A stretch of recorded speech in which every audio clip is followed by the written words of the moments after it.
الحمدللہ رب العالمین والصلاۃ والسلام علی رسولہ الکریم وعلی آلہ وصحبہ اجمعین۔ میں محترم ڈاکٹر اسرار احمد صاحب کا اور تنظیم اسلامی کا شکر گزار ہوں کہ انہوں نے مجھے یہاں خیالات کا موقع دیا ہے۔ یہ بات بالکل درست ہے کہ بات کہنے کے بعد لوگوں کی بات سننے کے لیے بیٹھنا چاہیے، لیکن میں نے تنظیم کے عہدیداران سے اور ڈاکٹر صاحب سے گزارش کی تھی کہ مجھے کیونکہ ملتان جانا ہے، اس لیے میں 11:30 بجے آپ کی اجازت چاہوں گا، اور انہوں نے مجھے اجازت دے دی ہے۔ ڈاکٹر صاحب سے میری بہت پرانی شناسائی ہے۔ میں ڈاکٹر صاحب کے علم کا، ان کے صلاحیت کا اور ان کے جذبے کا متعارف ہوں، اور شہر کراچی میں اتنی بڑی تعداد میں یہاں لوگوں کا جمع ہونا اس بات کی نشاندہی کرتا ہے کہ پاکستان کے لوگ مستری و پریشان ہیں اور کوئی راہ نکالنا چاہتے ہیں۔ مجھے اس بات سے اتفاق ہے کہ پاکستان اپنی زندگی کے سنگین ترین داخلی اور خارجی خطرات سے دوچار ہے، اور ان خطرات سے نبرد آزما ہونے کے لیے ڈاکٹر صاحب محترم نے یہ تجویز رکھی ہے کہ ایک متحدہ اسلامی محاذ تشکیل دیا جائے، اور جس کے لیے پورے ملک میں وہ سیمینار منعقد کر رہے ہیں، اور یہ اس کی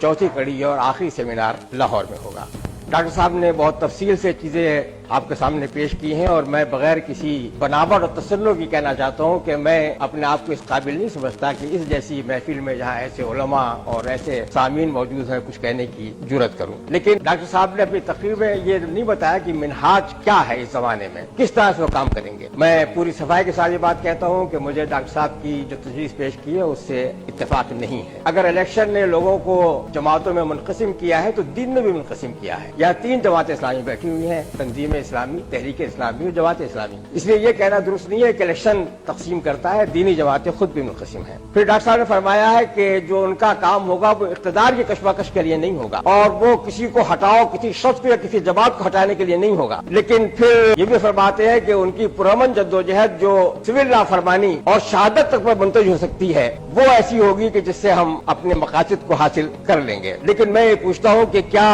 اقتدار میں، اگر اقتداری کشمکش سے آپ علیحدہ ہے تو کیا اقتدار میں آئے بغیر اسلام نافذ ہو سکتا ہے؟ کوئی طریقہ اگر اس کا ہے تو ہمیں بتا دیں کہ وہ کیا طریقہ ہے۔ اور پھر کیا اس راہ میں جو رکاوٹیں، جو چیزیں حائل ہیں، وہ شخصیات ہوں یا پارٹیاں ہوں، اسلام کی نفاذ کے راہ میں، منہاج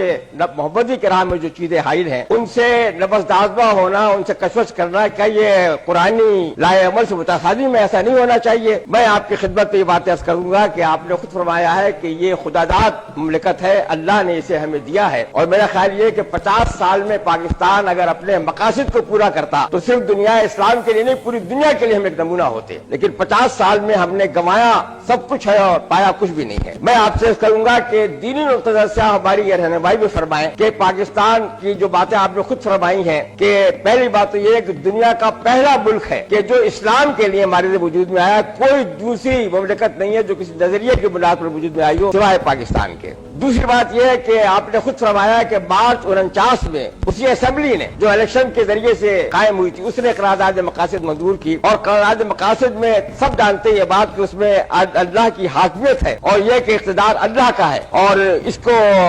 اس اللہ کی حدود کے اندر رہتے ہوئے ہمیں اقتدار کو استعمال کرنا ہے۔ پھر 1973 کا آئین، میں سمجھتا ہوں کہ وہ بہت کوششوں کے بعد تمام دینی اور سیاسی جماعتوں کے اشتراک کے بعد ایک بنا تھا، اور میرا خیال ہے کہ وہ آئین ایک ایسا ہے جو آج بھی ملک کو قابل قبول ہے۔ اس آئین کا آرٹیکل 2 یہ کہتا ہے کہ پاکستان، مملکت پاکستان کا مذہب اسلام ہے۔ جس طریقے سے کوئی شخص کلمہ پڑھ کے مسلمان ہو جاتا ہے، ایسے ہی آئین یہ بات کہتا ہے کہ مملکت کا مذہب بھی اسلام ہے۔ تیسری بات، آئین کے آرٹیکل 62 اور 63 میں لکھا ہوا ہے کہ کون لوگ اس کے ممبر بن سکتے ہیں اسمبلیوں کے، سینٹ کے، قومی اسمبلی کے اور صوبائی اسمبلیوں کے، اور پھر تفصیل سے بات دی ہوئی ہے کہ جو آدمی فرائض کا پابند نہیں ہے اور جو آدمی کبیرہ گناہ میں ملوث ہے وہ سینٹ کا، قومی اسمبلی کا اور صوبائی اسمبلی کا ممبر نہیں بن سکتا۔ اس لیے یہ وہ جمہوریت نہیں ہے جس میں ہر شخص اس کا ممبر بن سکتا ہو۔ پھر جو جداگانہ طریقے انتخاب ہے، اور پھر ختم نبوت کا مسئلہ ہے جو میں سمجھتا ہوں بہت ہی احسن طریقے سے علماء کی کوششوں سے یہ اسمبلی کے ذریعے سے طے پایا ہے۔ پھر قانون سازی، کوئی اسمبلی اسے اختیار نہیں ہے کہ وہ اپنی مرضی کے مطابق قانون بنائے۔ دستور میں بات دی ہے کہ جو قانون سازی ہوگی وہ قرآن اور سنت کے تابع ہوگی، اور جتنے موجودہ قوانین ہیں جو قرآن اور سنت کے تابع نہیں ہیں انہیں بدل کر قرآن اور سنت کے تابع کیا جائے گا۔ پھر اسلامی نظریاتی کونسل ہے